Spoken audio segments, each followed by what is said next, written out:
Welcome to another episode of Our Own Devices with Nandagopal Rajan. And as always, we have a wonderful guest with us. This is Sean Duca, who's Vice President and Regional Security Officer, Asia Pacific in Japan at Palo Alto Networks. Sean, welcome to the show. Thank you very much for having me.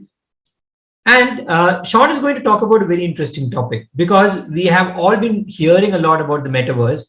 In fact, everything seems to have a metaverse leg these days, especially in India. And everything is being sold on the metaverse or supposedly sold on the network.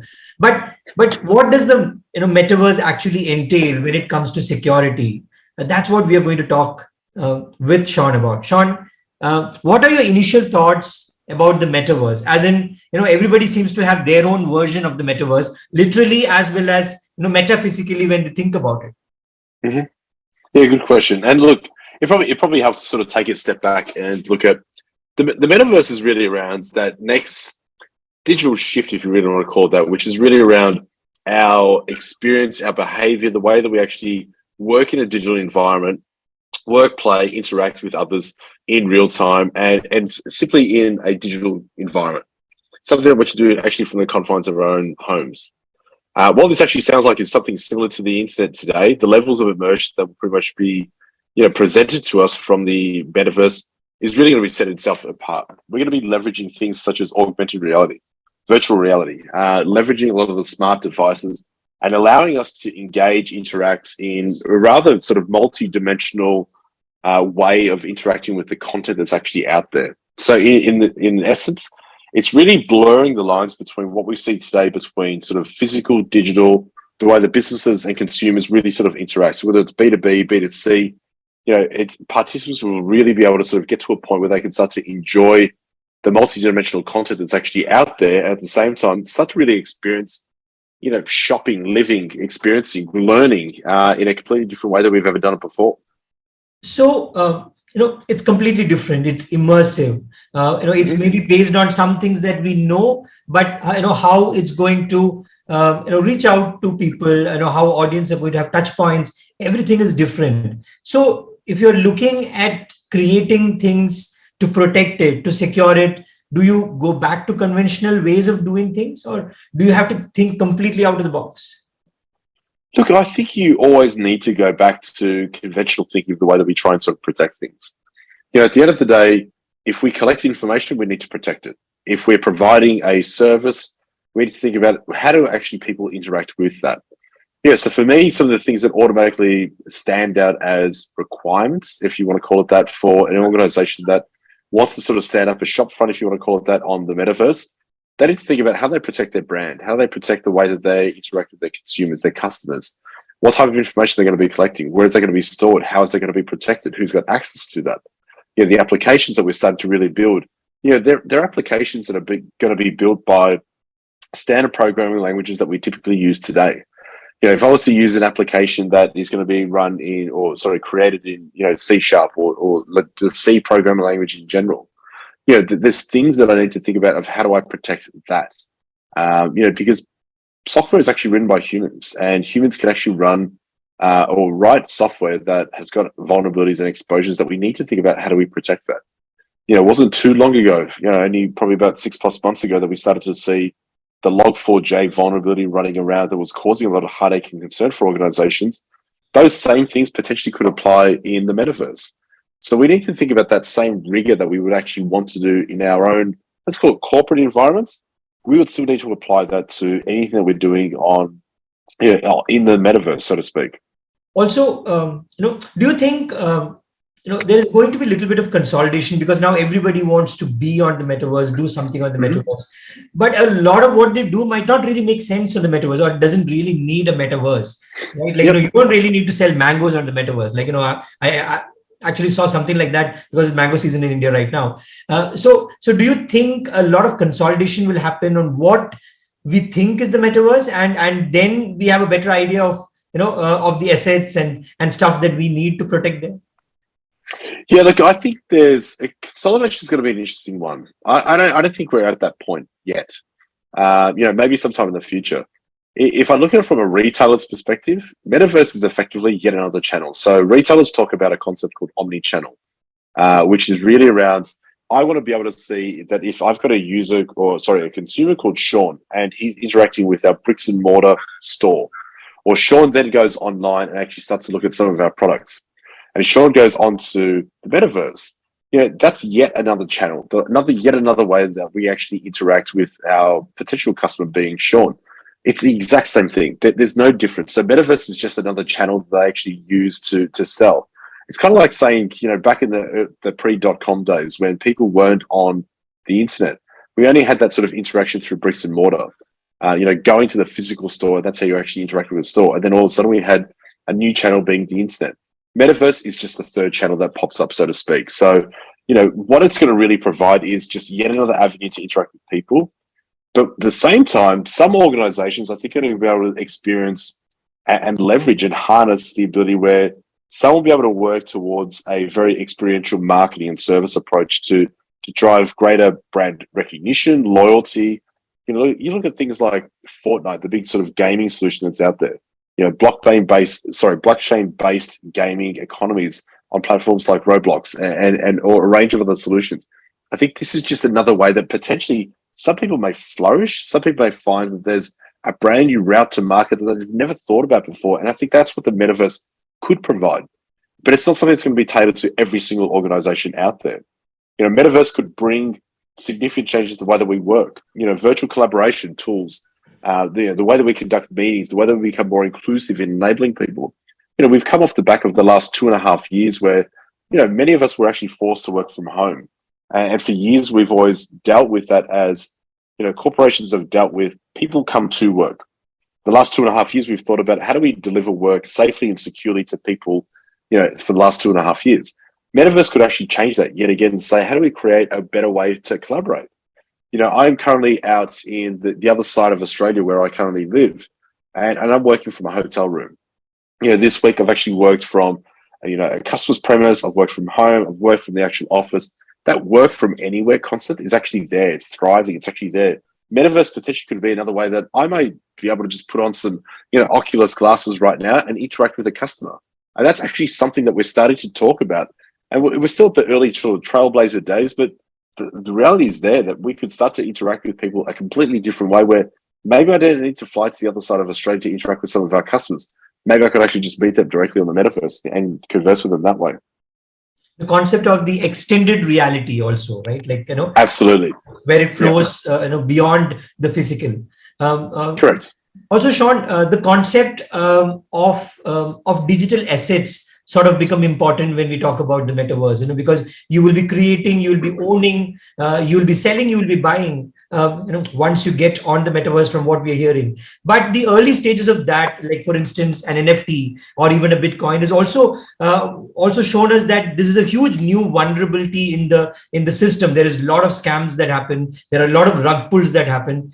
So is this something that we have to be extra cautious about when we think about the metaverse? I think we do. I think we should always walk into something with some level of preparedness, planning, strategy. Any organization that decides, I don't want to miss the opportunity right now, let's quickly run sort of en masse out to the metaverse. I think it's fraught with danger.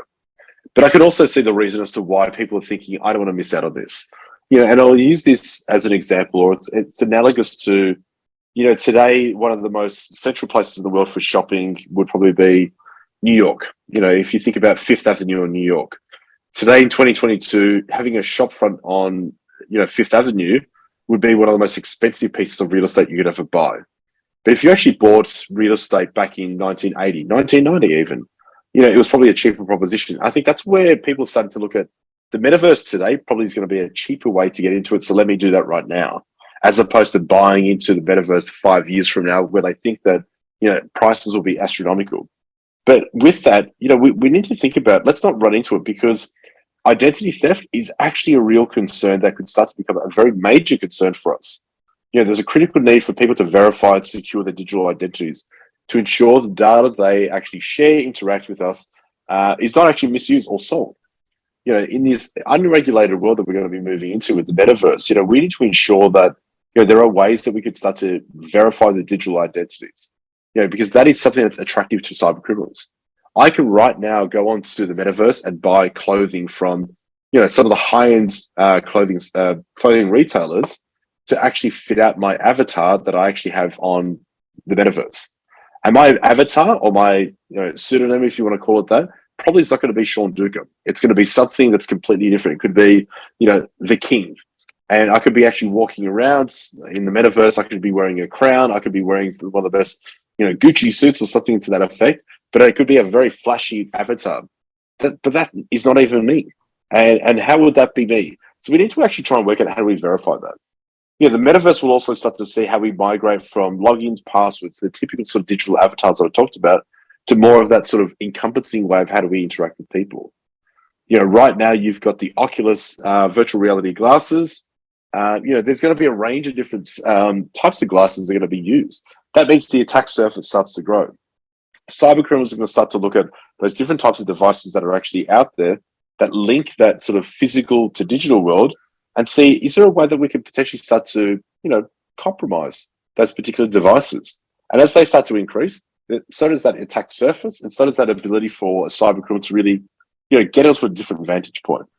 That existence of different types of data sets, something that we actually hold on the metaverse, something that we hold in the digital online world, let's call it the internet, and something that we actually hold in the physical world, is going to start to create a perfect storm of opportunity for a retailer to say, who am I dealing with? Is it Sean? Is it the king? Is it, what is it right now? And to a retailer, the best way for them to actually have a proper omni-channel strategy is to have a way where they can start to link Sean to the king to, those particular avatars or concepts or uses that are out there as all one person. Because that's how they can truly market and sell and say, hey, Sean, we know that you looked at something online. We saw that you went to our online store or the virtual reality store on the metaverse, but now you actually want to procure this from a physical bricks and mortar store. Let's actually give you the same deal, or the same deal that you've actually seen across the board.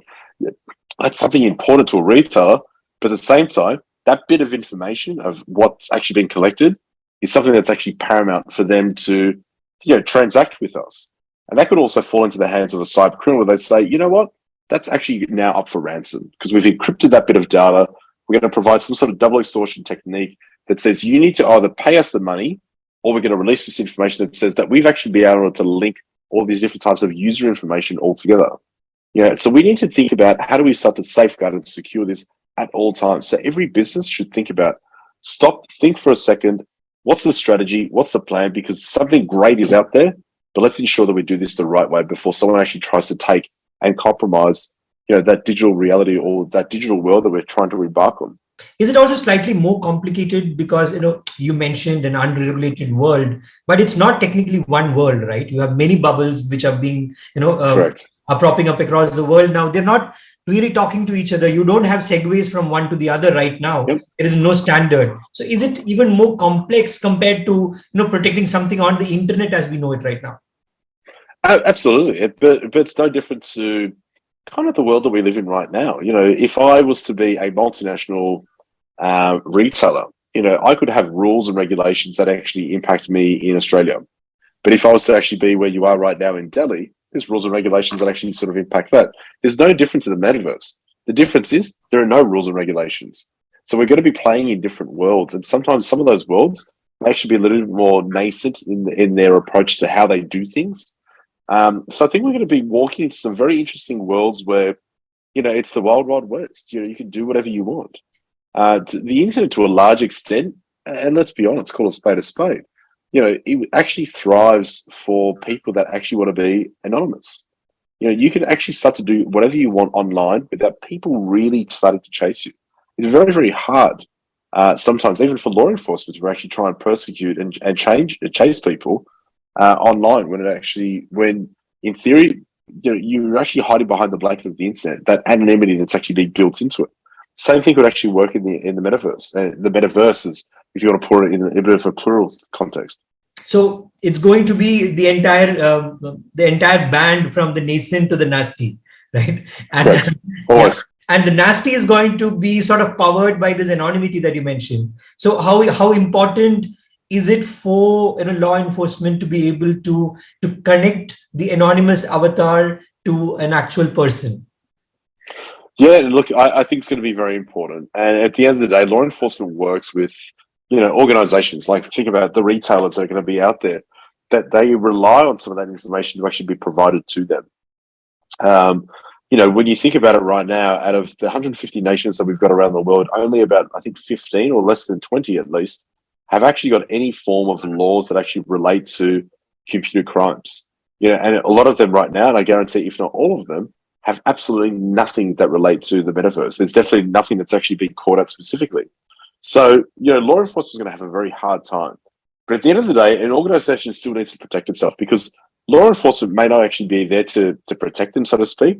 But an organization that is entering the metaverse will need to have some form of, mindful approach of what they're actually embarking on. Businesses who look to set up some sort of storefront and advertise in the metaverse, it's imperative for them to actually think about brand reputation, intellectual property, how they identify fraud, abuse from the word onset, any type of abuse from the onset. They need to think about that and protect themselves. So the thing that I always encourage any organization is, don't always think about law enforcement is going to be there to protect you in some of these worlds. Think about protecting your own customers, because a customer effectively can sometimes be the new regulator. They're going to turn and say, well, you didn't protect me. That's not going to act as the new regulator. I'm never going to use you. So reputation damage could actually be something that's very big to them. It's imperative that they've got some form of ironclad strategy that provides that all-encompassing and complete visibility as to who's interacting with you. People, organizations, businesses, small to medium enterprises. What type of information is going to be baked in from the word go? You're writing the application. Are you code checking the application, or are you borrowing code from someone else that's actually put it out there? If so, is that potentially opening you up or your own organization to something that you haven't really thought about? So a lot of the concepts that we talk about today around sort of that whole, development operations, or DevOps or DevSecOps, if you want to call it that, we need to think about baking in security from the word go, because that's where we're going to start to potentially get ahead of the curve, because cyber criminals are opportunistic. They cast their net as far and wide as they possibly can. So for us, we need to think about how do we protect ourselves at all times as much as we possibly can. As we talk about the businesses, law enforcement, but there's also the regular guy who's going to use the metaverse. How does he manage his reputation? Because that could also be damaged, and he needs to be on the guard all the time. Always. And I think the key thing is, I always think about it. It's one of those key areas that we got to think about every time that we interact with someone online. We're going to be sharing information, whether it's something that we inadvertently are sharing, whether it's something that we decide to actually share with other people. What type of information are you sharing with others? Social media in general. We've gone through this notion where oversharing is actually a good thing. But is it? I would sometimes actually question that. There's a lot of people that today think, well, there's no problems in actually oversharing. What are we actually sort of giving away? Well, people can actually start to work out your buying behavior, the way that you think, the way that you approach stuff, where you are right now. We've always talked about the notion, and think about platforms like Facebook as an example. If you post a photo at the front of your house, say, can't wait for my holiday that starts today for the next 3 weeks. If you've got an open profile and you're actually putting that online, does that mean that a conventional, burglar could actually go into your house and break in and steal the goods that are in there? True, they can. Could that happen on the metaverse? Absolutely. If we start to overshare information, we're going to be very careful about that one. And I always think that if the offer looks too good to be true, someone's actually asking you for information, maybe it actually is too good to be true. So the consumer always needs to think about, what am I sharing? How am I sharing it? Is there a way that I can actually limit that one? I don't think that we need to be providing any information at all times just because of the fact that someone says we need to share that. This is how identity theft starts. People will try and probe you for information, and thus it's up to us to actually ensure that we're thinking about everything that we do. And it's kind of analogous to that sort of little jingle that people actually have online, which is like, think before you click. Always think about the type of information you're sharing and things before you click on something as well. Sean, one last question, if I can ask you. For a country like India, which is, which has a very high-tech side, but it's also like, it's got a side which is very similar to what you would have seen maybe 500 years ago. So in a country like India, what do you think are the opportunities and challenges for metaverse? Look, I think for the metaverse in general, and I think in India, you've got the ability that there's a lot of things that potentially could, really provide a lot of values in general to the economy. You've got 1.3 billion people that are actually sitting in India. And I think that gives you the amazing ability where you could start to interact, where people could be, sitting in the comforts of their home in Delhi, and they could be interacting with a storefront anywhere around the world. It could be even someone that's sitting in Mumbai, and they could have a very immersive experience. They could be buying, some very good clothing, as an example, using augmented reality, virtual reality technology, without ever leaving their house. And some individual who's actually created a storefront in Mumbai could actually sell their wares, and then it could be something that's completely unique.